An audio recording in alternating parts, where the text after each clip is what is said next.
Hi there, I'm Tim Ross from My RØDE Reel, and welcome to the Power of the Short. In this episode, I catch up with Christiaan Van Vuuren, one half of the internet comedy sensation, the Bondi Hipsters, on how the short form is the secret to his success online and on TV.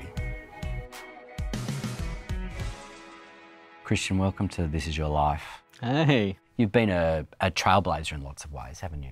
In the way that you've created content. By actually making stuff and putting it out there, you're learning, you're kind of skilling yourself up, you're getting to collaborate with other people and learn off them, you're kind of finding out what your strengths and weaknesses are as you do it, and you're actually building an audience that you can then take with you into kind of other projects. If you do other things outside of, say, Bondi Hipsters, and which you do they all live in the same platforms? Are they okay? Do you feel that your audience can take whatever you do or go with wherever you want to go with things? Sometimes the things are different tonally or they're kind of different comedically. Activewear, activewear. Going to the movies in my activewear. Activewear, activewear. Get a manicure in my activewear. Activewear, activewear. Showing off my baby in my activewear. We still use those channels, like say the Bondi Hipsters Facebook page, to kind of put stuff up and share out. And often other things, you know, that we've made have gone viral or have done particularly well off that page when we've shared them that are non-Bondi Hipsters related.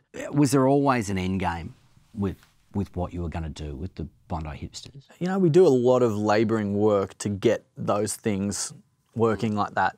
This is a way for us to produce content, a lot of content on the cheap that can really that can go out over a long period of time. So we actually set a goal. We're like, let's put out one new video per week for a year. Because our end goal was that we want to be filmmakers and we want to make TV shows and we want to be employable as writers, directors and performers across this field, then our choice has always been to try and create quality content. See, it's sort of interesting to think that you create all this content and then you just sort of drip feed it out. With Bondi Hipsters, we deliberately decided to make it in the context of a mockumentary, so these two guys talking shit on a couch. Sorry to be the one to break it to you, but you didn't achieve anything great. All you did was not talk to a bunch of strangers. I mean, no one in Bondi talks to strangers anyway. Well, not talking to someone is only one part of it. It's actually as much about self-reflection and looking inwardly to change. Self-examination, self-observation leads to self-actualization and self-realization. It sounds pretty selfish to me. No, Dom, it's selfless. And the whole idea was that it could be produced at a very low cost to us. You know, we could get 3 or 4 friends together and we could just put Dom and Adrian on the couch and then just shoot that with a DOP, a camera, someone with a microphone and a couple of radio mics on us, and just away we go. You know, we always hear that you know the pictures are fine, but if the sound's no good, you're stuffed.